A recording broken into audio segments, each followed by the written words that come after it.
책을 찾고 고르는 방법이 궁금해요. 질문을 받는다는 게 이렇게 행복한 일이었습니다. 제가 책을 고르는 방법을 궁금해해 주시다니. 책을 고르는 이유는 정말 수도 없이 많죠. 하나씩 정리해봐도 좋겠다는 생각이 들었어요. 좋아하는 작가, 친구의 추천, 어쩌다 마음에 꽂힌 제목, 그리고 누군가의 추천까지. 오늘은 그중에 제가 가장 신뢰하는 분을 소개해드리려고 합니다.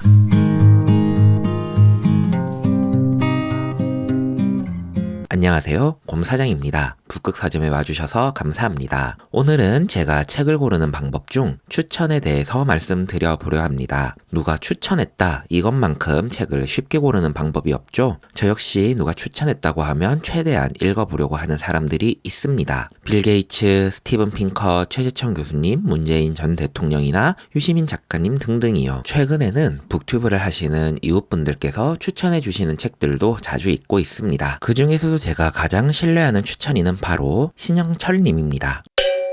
신영철님은 문학평론가이자 교수입니다. 신영철님께서 추천한 책들은 사랑, 슬픔, 돌봄을 이야기하고 있거나 문학적으로 우아한 책일 거란 믿음이 있어요. 특히 신영철님께서 추천했는데 책 제목에 슬픔이나 사랑, 사람이 포함되어 있다면 별다른 고민도 없이 책을 골라봅니다. 시작으론 신영철 작가님의 책을 처음 보게 된 이야기부터 해야겠네요. 그러려면 작가로서의 신영철을 먼저 이야기해봐야 할 것 같습니다. 제가 신영철님을 처음 알게 된 건 작가님의 책인 슬픔을 공부하는 슬픔이 출간되었을 때입니다. 제목이 너무 시적이라서 저 책은 읽어보고 싶다고 생각했죠. 제가 어렸을 때만 해도 슬픔은 약한 사람이 느끼는 감정이고 눈물은 무조건 참아야 하는 거라고 했어요. 특히 사내 자식이라는 기준 아래에서 슬픔과 눈물은 부정적이고 멀리해야 하는 것이었죠. 요즘에는 슬픔은 자연스러운 감정이고 오히려 우울이나 불행과 구별해서 제대로 이해해야 한다고 말을 하죠. 오랜 시간이 걸렸지만 적어도 자신의 슬픔에 관한 담론은 무척 많이 성숙한 것 같습니다. 하지만 다른 사람의 슬픔은 얼마나 알고 있을까요? 작가님은 슬픔을 공부하는 슬픔에서 우리는 다른 사람의 슬픔에 대해 많이 공부해야 한다고, 반드시 공부해야 한다고 이야기합니다. 타인의 슬픔은 어렵지만 반드시 배워야 한다는 주제가 신화와 영화를 묶어내는 전달력이 무척이나 우아한 책이었습니다. 이 이후로 신영철이라는 사람의 이름이 제게 들어오기 시작했어요. 작가님께서 추천하신 책들도 눈여겨보게 되었고요. 이 책을 읽고 난 후 작가님의 정확한 사랑의 실험을 읽었고 3년 정도인가 후에 발매한 인생의 역사를 읽었네요. 인생의 역사는 초판 양장본을 샀고 정확한 사랑의 실험은 10주년 한정판을 산 게 저의 짧은 장서의 역사에서 몇 안 되는 자랑거리 중 하나입니다. 그러고 보니까 아직 몰락의 에티카와 느낌의 공동체를 읽어보진 못했네요. 정확한 사랑의 실험과 슬픔을 공부하는 슬픔, 인생의 역사를 읽고 나서 굉장히 즐거웠던 기억 중 하나는 서서히 나이 드는 작가의 변해가는 관심사를 읽을 수 있다는 것이었습니다. 정확한 사랑의 실험에서 작가님은 정확하게 사랑해야 한다고 말합니다. 사랑이 정확하지 않으면 고통이라고요.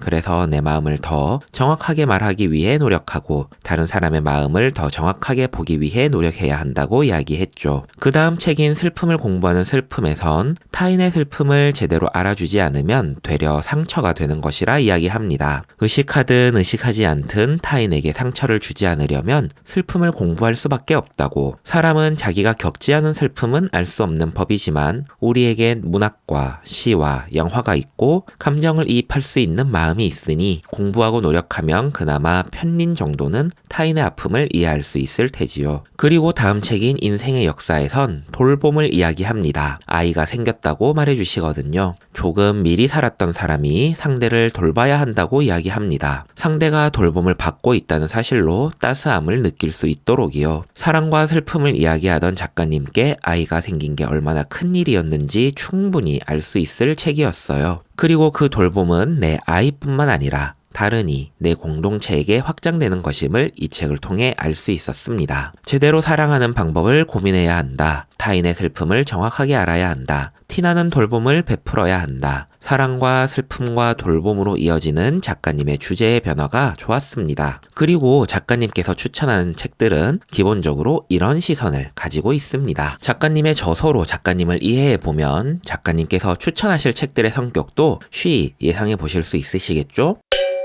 작가님이 추천했다는 이유만으로 제가 샀던 책들은 이런 책이 있습니다. 그냥 생각나는 순서대로 말씀드려 볼게요. 슬픔의 이름 붙이기를 샀었네요. 존 캐닉의 책이었습니다. 이 책은 감정 사전 같은 책인데요. 특히 슬픔을 무척 다양하게 펼쳐보고 있습니다. 고품격 도서 리뷰 채널 북극서점에서 한번 리뷰를 한 적이 있었죠. 슬픔이라는 감정을 정말 깊게 들여다봅니다. 이 책이 좋았던 이유가 바로 감정 하나를, 그 중에 슬픔 하나를 정말 깊이 내려다볼 수 있었다는 건데요. 다른 사람의 슬픔을 이해하는데도 좋겠지만 내 감정을 위로받는 느낌도 받을 수 있었어요. 한강 작가님의 소년이 온다나 얀 마텔의 포르투갈의 높은 산은 작가님의 추천 이전에 읽은 책이었지만 작가님께서 이 책을 추천했다는 걸 알았을 땐 어쩐지 하고 수긍하게 되는 책이었죠. 너무 깊은 슬픔과 고통을 이야기하고 있지만 그 속엔 더 깊은 사랑을 이야기하는 책이니까요. 그러고 보니 사람, 장소, 환대도 읽으려고 마음만 먹고 있던 책인데 신영철님의 추천으로 읽길 결심했죠. 많이 얇지만 조금 어렵습니다. 하지만 정말 가슴에 남는 책입니다. 인간은 나아질 때부터 인간이지만 사람이 되는 건 구성원의 인정이 필요한 거죠. 모글리는 처음부터 인간이었지만 늑대 무리 안에서 지낼 땐 늑대였고 사람들과 지낼 때 그리고 사랑을 주는 사람과 있을 때 비로소 사람으로 인정받는 것처럼이요. 그렇기 때문에 환대가 중요한 것입니다. 꽃이 될 수 있게 이름을 불러주는 것이죠. 환대가 시민의 의무이며 우정의 가능성을 열어두어야 한다는 게 정말 인상적인 책이었어요. 이런 책들이 신영철이란 사람이 책에서 중요하게 보는 것이 무엇인지를 잘 알려주는 책들이라고 생각합니다. 위의 책들이 신영철이란 인간의 인생관을 엿볼 수 있는 책이었다면 문학평론가로서 작가님이 추천하는 책들은 정말 다른 결을 가지고 있습니다. 그런 책들은 문학사적인 안내를 전해주거나 문학적인 가치들이 담뿍 담겨있는 책들이죠. 최근에 나왔던 책들로 문학평론가로서의 추천을 말씀드릴 수 있겠네요. 김유태 작가님의 나쁜 책입니다. 이 책도 진짜 재미있습니다. 국가의 폭력이나 체제의 억압 혹은 진한 에로스나 종교의 비판으로 한 사회나 국가에서 출판이 금지된 나쁜 책들을 살펴보는 책인데요. 문학의 역할을 궁리하게 해주는 책입니다. 읽으면 바로 도서관에 가고 싶은 책이고요. 2020년 노벨문학상 수상자는 루이즈 글릭이었습니다. 그런데 노벨상을 탔던 그 해엔 루이즈 글릭의 번역서가 없었어요. 2022년에 3권이 먼저 나왔고 그중 야생북꽃엔 신영철 작가님의 해설이 들어갔어요.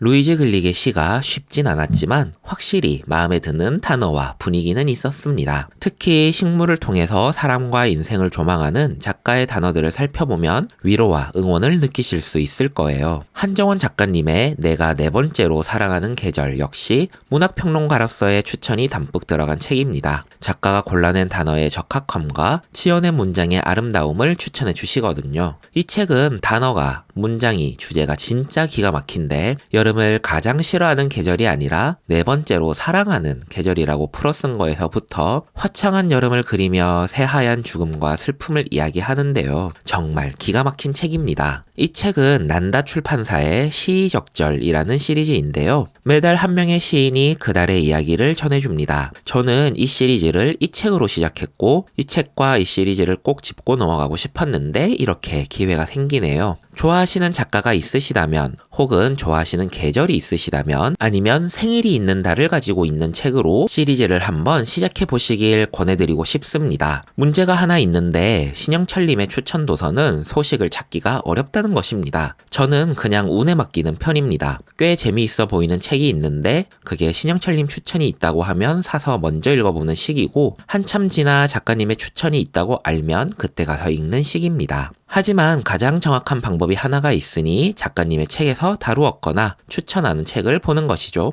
슬픔을 공부하는 슬픔이나 인생의 역사엔 작가님께서 추천하는 책들이 잔뜩 있으니 도서관을 가시기 전이나 책을 구매하시기 전에 업무 참조하셔도 좋을 듯 합니다. 그리고 혹시 신영철님 추천 도서 소식을 쉽게 하는 방법이 있으시다면 제발 말해주세요. 제발. 신영철님에 관한 이야기는 여기까지입니다. 작가님이 어떤 책을 소개했다고 하면 인생관이 드러날 책일지 직업관이 드러날 책일지 두근두근하며 책을 사는 즐거움이 있습니다. 혹시 신영철님의 신간이 나오거나 추천 도서를 발견하시면 우리 서로 꼭 알려주기예요. 함께 해주셔서 감사합니다. 다음에 또 만나요.